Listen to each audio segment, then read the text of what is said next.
Welcome to the Big Picture Film Club podcast. My guest today is Fiona Whitelaw. She is a writer, producer, and theatre maker of 20 years, and her latest feature film, Acceptable Damage, is now available on video on demand. And Fiona, welcome to the Big Picture Film Club podcast.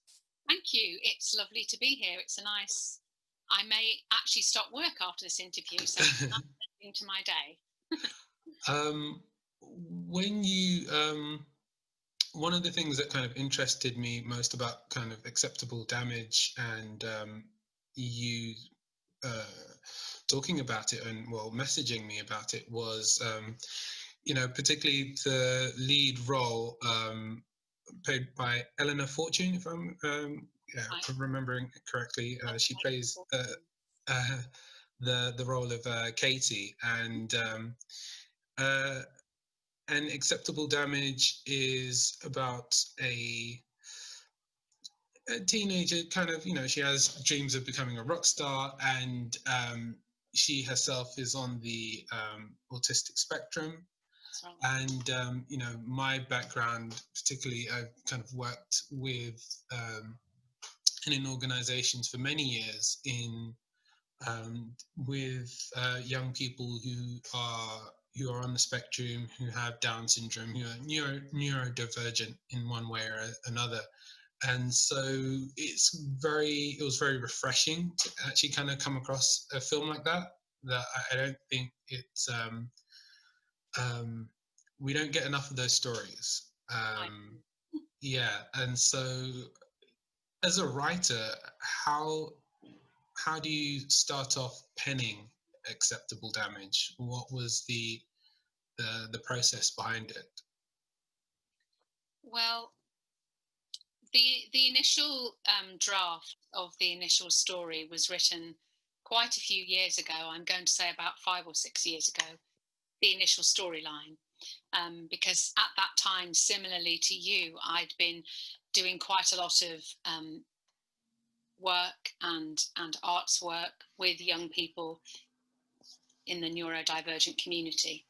And it was a community that I knew well and was very passionate about the idea that, of course, anybody can make work and anybody can tell their story. And around that time, there was a very tragic case of a young person who was being bullied in a similar way to Katy, outside her house and in the street. And eventually the mother of this young person actually took her life and her daughter's life because she was so desperate that the authorities didn't pay any attention to the antisocial behaviour and the bullying. And so I wrote the initial story kind of in anger at that something like that would happen in our society. And although I wasn't writing that story in particular, that was my starting point for the idea, not just amongst the autistic community or people who are neurodivergent, but just that throughout our society, we find that people are othered and just bullied for being different. And that goes against everything I believe, and I'm sure that will be true of lots of other people. And also that the authorities who ought to be protecting people who are being bullied or oppressed don't always do their job properly. And sadly, since I wrote the first story and during the making of this film, and even now while still promoting it, sadly, there are still stories like this going on, Because even in the story you'd referenced, one was the Fiona Pilkington incident you're describing, but also Abdul Al Faisal, who was detained by police for a number of hours. Yes, he himself was to collect his yes, and there are a number of themes that you've kind of. Unfortunately, they're real life things that you've managed to interweave into the story. And how was it like casting Elinor as someone who herself is on the spectrum and it's refreshing to see. How did that casting process work? Well, as you can tell, one of my real passions is making work that's completely representative, or as representative as I can within the control I have within a project, make it be. When we initially were working on the story, and I was being mentored by Ricky Beadle-Blair, who's himself a filmmaker and writer and all kinds of extraordinary artistic output, we hunted for. It took us about 2 weeks, putting out various different castings for the then version of the story, and we must have had in excess of 200 applications, most of which we had been very specific about wanting to work with an actress who was in the neurodivergent community. And we got a lot of applications from a lot of actresses and their agents for whom that was not the case. Mm-hmm. And it was always absolutely key to us that we had genuine representation. And even today, because it happens to be the International Day of Disabilities, I was looking on quite a few disabled campaigners, and the community seemed to be saying, don't make stories about us unless we're included and unless we're part of telling those stories, which I completely agree. And I think what we need to see, of course, is autistic directors and people in the neurodivergent community making their own stories as well as collaborating. And so Elinor came on board quite a long time before we made the film, and luckily was still available when we came to shoot the film. And so although I had written the different drafts of the script and the story, she was integral to the forming of the character. Not that the character is anything to do with her, it isn't, but mm-hmm. Of course her experiences as a teenager, she found herself on the receiving end of bullying. And even yesterday I would happen to be talking to someone whose son has a recent diagnosis, and was saying when she watched the film, it really reminded her of what had been happening to her son this year. So these kinds of things are still going on, and one of the reasons that I wanted to tell the story was, of course, aside from just telling a good story, is to raise awareness, because there's a lot of ignorance about people's difference. And what do you think needs to sort of happen to kind of broaden the range of opportunities from people who have varying abilities or who are neurodivergent, to get them roles within the film and TV space, not only that represent the sort of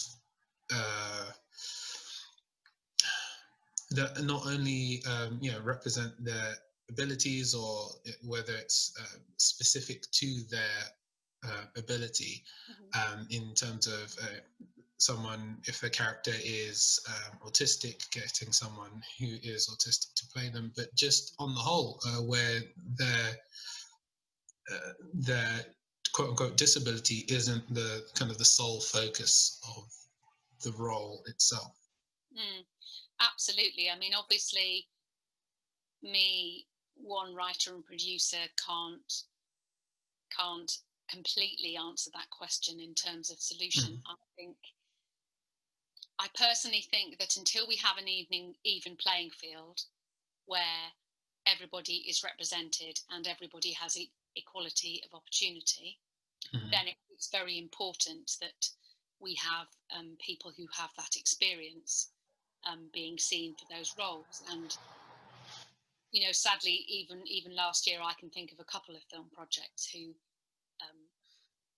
had characters with disabilities who cast able-bodied actors, and I find that very disappointing in this current place where we are.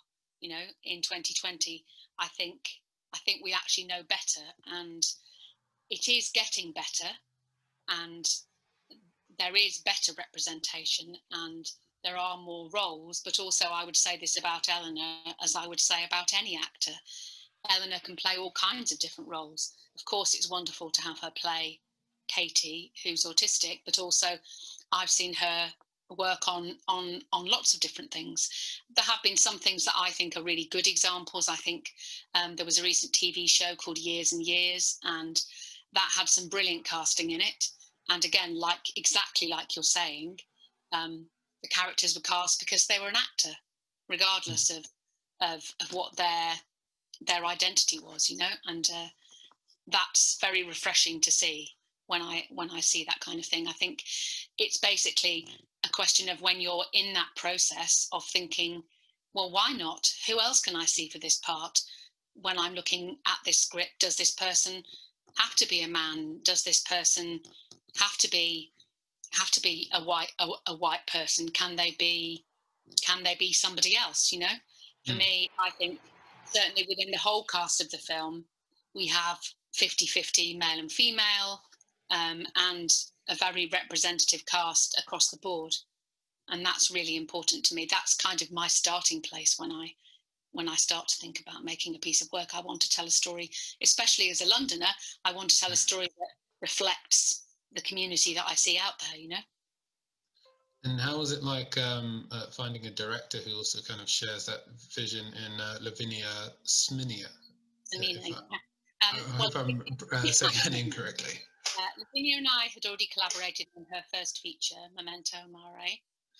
And so we had been working together, and she was also very, very struck with the idea of making a story about someone who'd been othered and somebody who'd been treated not so well by society. And for her, I guess, coming from Romania into the United Kingdom and working here at a time around Brexit, when that produced quite a lot of unpleasant behaviour towards people who had come into our country to work.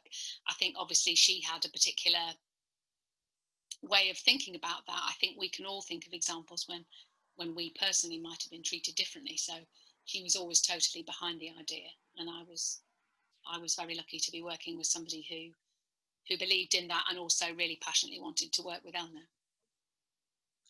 And your background is a large portion of it is in the theatre, and so how, I guess, why was now a good time for the feature film to make a film?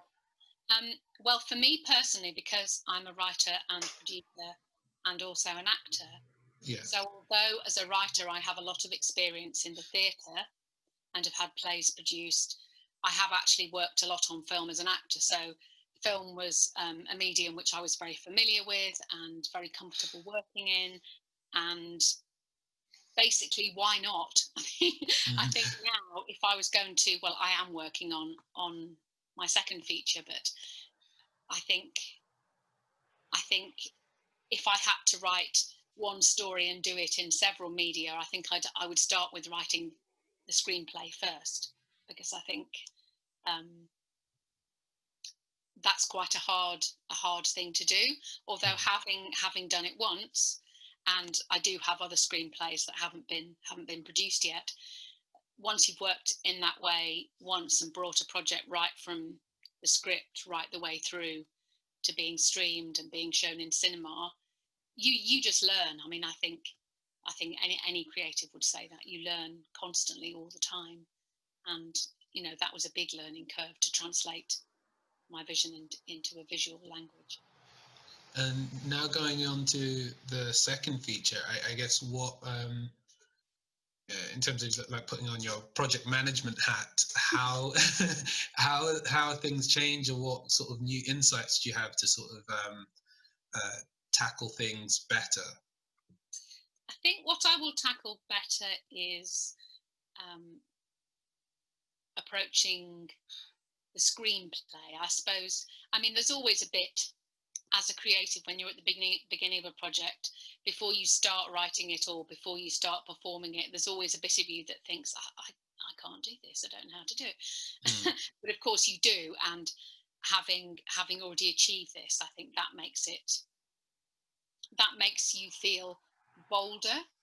I mean, this time again, I'm already having some conversations with actresses that that I might be interested in, because the next project is set in 84, 85 in the UK, and Oh, wow. it follows Women Against Pit Closures campaign, which were a nationwide group of women who were fighting to keep the mines open in their different communities all the way across the UK. And so it has, there will be some male parts, but it's a very female-centred story. So I'm very interested in already thinking about actresses that I want to work with. And how do you go about kind of researching for that role in kind of setting not only like the characters but the environment in that sort of sense, when you're kind of digging back 30, 40 years to see, all right, how is the mood like, and how can I properly capture that and put that on screen? Well, I have done extensive research in writing the storyline, and I am old enough that I actually remember that time, and was in fact living in Yorkshire just after that period. Sorry, just prior to that period. And I actually come from North Staffordshire, where there is also a coal field. So it's something that's very rooted in my sense of this country, if you like, and I'm very interested in people telling stories of ordinary people, of people who are workers, people who are not in the public eye, or everybody knows about, but just, I would say, the poetry of ordinary life I'm interested in. So yes, I've done a lot of research, and I've also spoken to people who were around at that time. But I think going back into it to develop further, although there's a point at which you have to stop and just say, okay, that's enough now, I will always be happy to speak to somebody if they've got a story to tell me, or there's a new bit of information, because accuracy and authenticity is really important to me.